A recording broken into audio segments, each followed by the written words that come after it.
3조 원을 먼저 입금했습니다. 자, 이 말이 무슨 뜻인지 아시겠습니까? 계약서에 도장도 찍기 전에 돈부터 보낸 겁니다. 누가요? 폴란드가요. 누구한테요? 대한민국 현대로템한테요. 와우. 어서 오세요. 반갑습니다. 이슈나레입니다.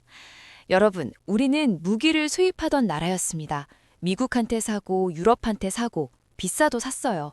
그냥 샀는 줄 아세요? 돈 주면서도 눈치 보면서 샀어요. 그런데 있잖아요. 지금 상황이 완전히 바뀌었습니다. 지금은 줄을 서서 우리 무기를 사겠다고 합니다. 돈을 먼저 보내면서까지요. 혹시 이렇게 생각하시는 분 계실 겁니다. 방위산업이 뭐 그렇게 대단해? 그거 팔아봤자 얼마나 된다고. 예전엔 맞는 말이었을 수도 있어요. 그런데 우리도 모르는 사이에 지금은 상황이 완전 달라졌습니다. 여러분, 수조잔고라는 말 아세요? 쉽게 말해서 앞으로 받을 주문서예요. 그게 100조문을 넘었습니다. 100조요. 반도체 다음으로 큰 수출 품목이 됐다는 얘기입니다. 한국 전쟁 후 폐허에서 시작해서 무기를 수출하는 나라가 된 겁니다. 그것도 값비싼 탱크, 전차, 비행기를요. 제가 오늘 현재 우리나라의 방산과 관련하여 세계적인 한국의 위상이 어떤지 명쾌하게 정리해 드릴게요. 폴란드는 왜 3조를 먼저 보냈는지, 사우디에서는 지금 무슨 일이 벌어지고 있는지, 그리고 이게 우리 생활하고 무슨 상관인지 끝까지 보시면 생각이 달라지실 겁니다. 무기야, 미국 게 최고 아냐? 유럽도 잘 만들고 한국 무기를 왜 사? 솔직히 저도 그렇게 생각했어요. 그런데 말입니다. 딱 한 가지를 몰랐던 거예요. 지금 세계가 무기 부족에 시달리고 있습니다. 우크라이나 전쟁 터지고 나서요. 유럽 국가들이 미국한테 무기 달라고 줄을 섰는데 미국이 뭐라고 했는지 아십니까? 5년 기다려. 독일이 레오파드 전차 주문했더니 납기가 5년이에요. 전쟁이 코앞인데 5년을 기다리래요. 그때 폴란드가 한국을 찾아왔습니다. 2022년이었어요. 당시 유럽에서 난리가 났습니다. 왜 하필 한국이냐? 검증도 안 된 무기를 왜 사냐? 비난이 쏟아졌어요. 폴란드 국방장관이 욕을 엄청 먹었습니다. 그런데 있잖아요. 결과가 어떻게 됐는지 아세요? 우리가 K2 전차 180대를 2년 만에 다 납품했어요.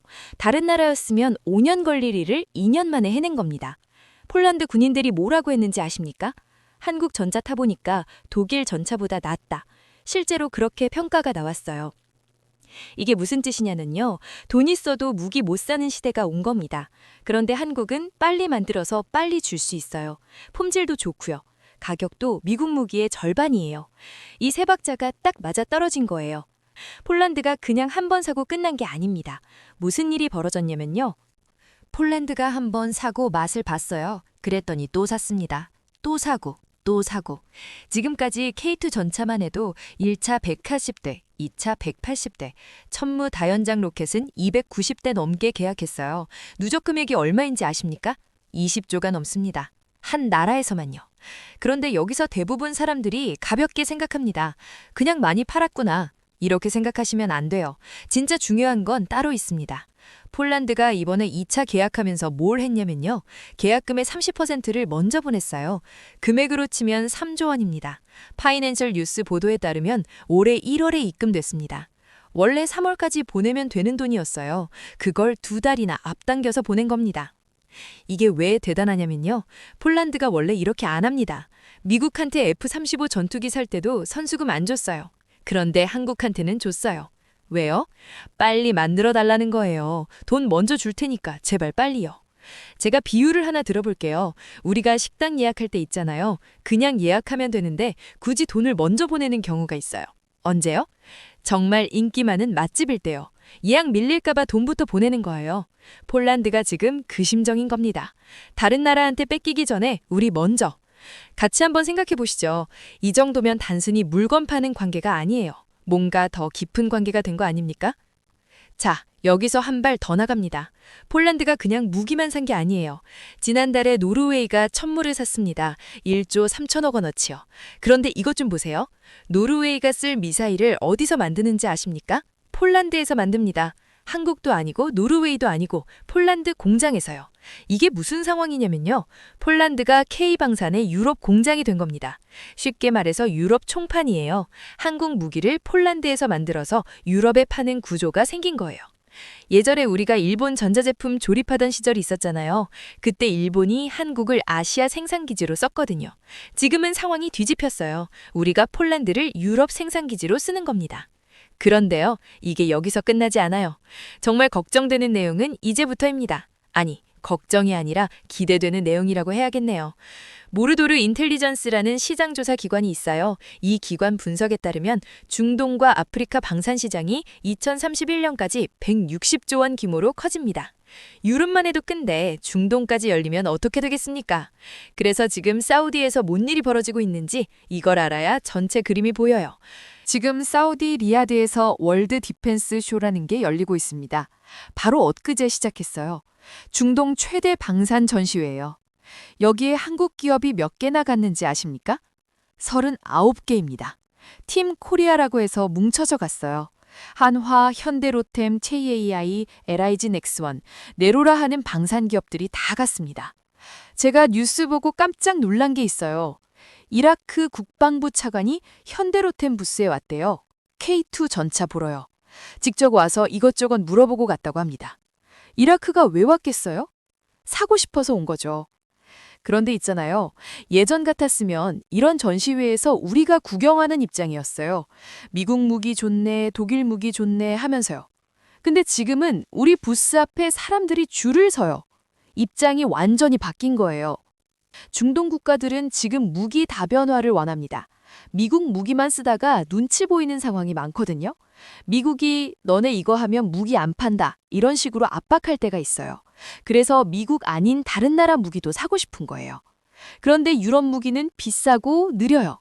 러시아 무기는 우크라이나 전쟁에서 망신당했고요. 중국 무기는 품질이 불안하고요. 그러면 남는 게 뭐예요? 한국이에요. 이게 핵심이에요. 100조 원입니다. 한화 에어로스페이스, 현대로템, KAI, LIG 넥스원 이 네 회사 수주 잔고를 합치면 100조가 넘어요. 2020년에는 21조였거든요. 5년 만에 5배가 된 겁니다. 이 숫자가 뭘 의미하는지 풀어드릴게요. 수주 잔고는 앞으로 만들어서 납품해야 할 물량이에요. 쉽게 말해서 밀린 주문서예요. 100조와치 주문이 쌓여 있다는 건 앞으로 5년에서 10년 동안 일감이 보장됐다는 뜻이에요. 제가 비유를 하나 들어볼게요. 치킨집 사장님이 있어요. 오늘 10마리 치킨 팔면 그날 장사 끝이에요. 내일은 또 모르는 거잖아요. 그런데 100마리 예약이 쌓여 있으면요? 한 달 동안 편하게 장사할 수 있어요. 지금 K방산이 그런 상황인 거예요. 그리고요, 영업이익이라는 게 있어요. 회사가 실제로 버는 돈이요. 이 네 회사 합쳐서 2024년에 2조 원 벌었는데 2025년에는 5조 원을 넘겼습니다.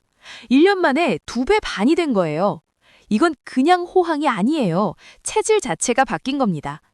그런데 여기서 그래서 그게 나랑 무슨 상관인데? 이렇게 생각하시는 분들 계실 거예요.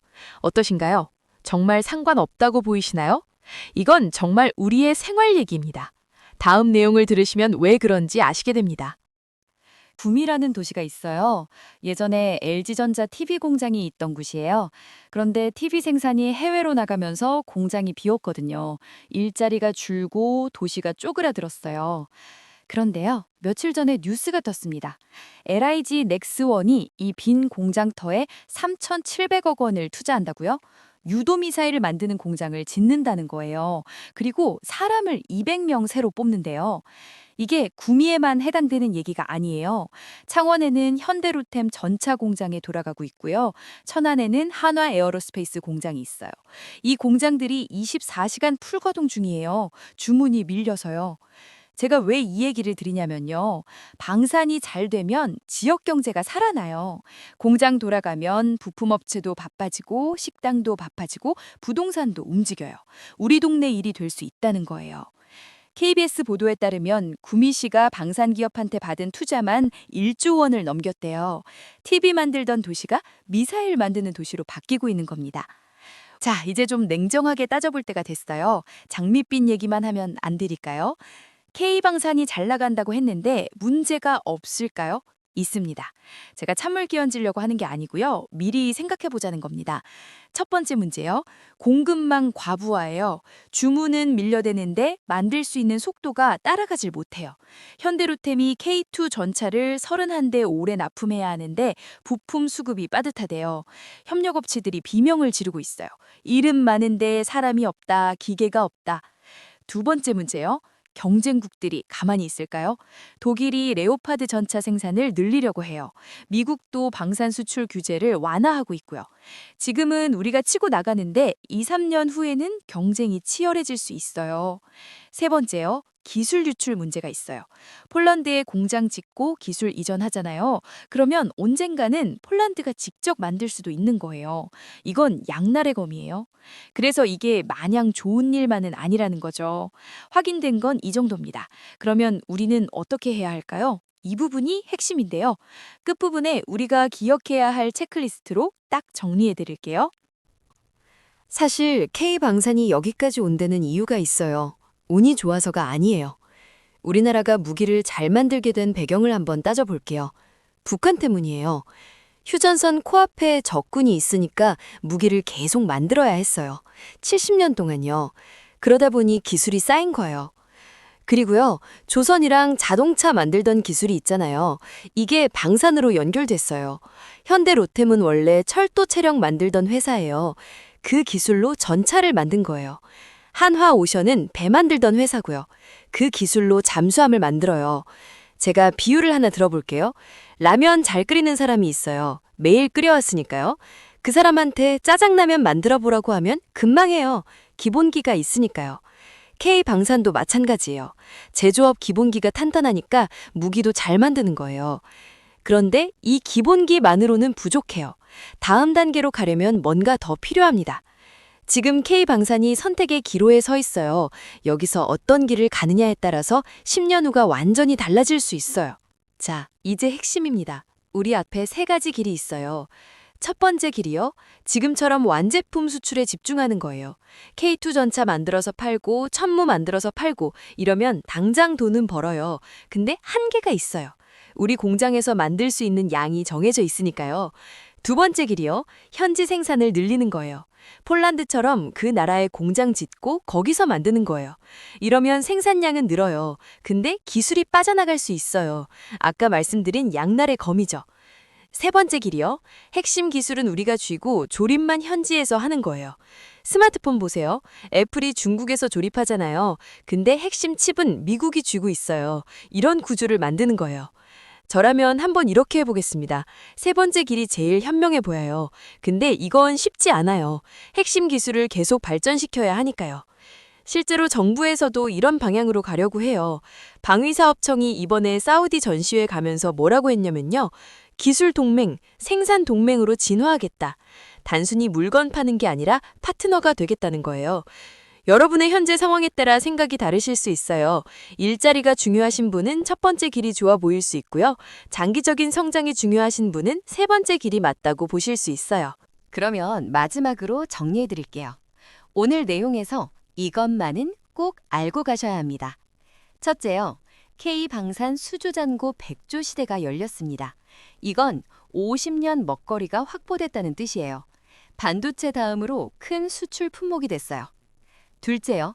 폴란드가 3조 원을 먼저 입금했어요. 이건 단순한 구매가 아니에요. 믿으니까 빨리 만들어달라는 신뢰의 표현이에요. 우리 무기가 전쟁 나면 진짜 믿을 수 있다는 걸 인정받은 겁니다. 셋째요. 유럽에서 성공하니까 중동에서도 줄을 서려. 사우디에서 39개 기업이 전시회 참가 중이에요. 160조 원 규모 시장이 열리고 있어요. 넷째요. 이게 우리 생활과 연결돼요. 구미에 3,700억 투자, 200명 고용, 지역 경제가 살아나고 있어요. 내 동네 일이 될 수 있어요. 다섯째요. 리스크도 있어요. 공급망 과부하, 경쟁국 추격, 기술 유출. 마냥 낙관만 할 상황은 아니에요. 냉정하게 봐야 해요. 이 경우에는 이렇게 예상합니다. K방산이 앞으로 3, 4년은 고성장을 이어갈 가능성이 높아요. 하지만 그 이후는 우리가 어떤 선택을 하느냐에 달려 있어요. 좋다고 무작정 좋아할 일도 아니고 걱정된다고 무작정 걱정할 일도 아니에요. 기회를 잡되 준비도 해야 해요. 자, 오늘 내용 간단하게 정리하고 마무리할게요. 대한민국이 무기 수입국에서 수출국으로 바뀌었습니다. 폴란드에서 시작해서 유럽을 뚫었고 이제 중동까지 진출하고 있어요. 100조 원이라는 숫자가 그 증거예요. 예전에 우리가 메이드 인 코리아라고 하면 싸구려 느낌이었잖아요. 그게 언제부터인가 달라졌어요. TV도 우리가 제일 잘 만들고 반도체도 우리가 제일 잘 만들고 이제 무기도 그렇게 되고 있어요. 물론 갈 길이 멀어요. 아직 미국 방산의 10분의 1도 안 돼요. 경쟁도 치열해질 거고요. 그래도 방향은 맞는 것 같아요. 우리 기술로 우리 손으로 만든 무기가 세계에서 인정받는 거니까요. 오늘 이 영상을 보시고 좋으셨다면 구독과 좋아요를 눌러주세요. 여러분은 어떤 생각이 들으셨나요? K방산의 미래가 밝다고 보시나요? 아니면 아직 걱정이 앞서시나요? 댓글로 알려주세요.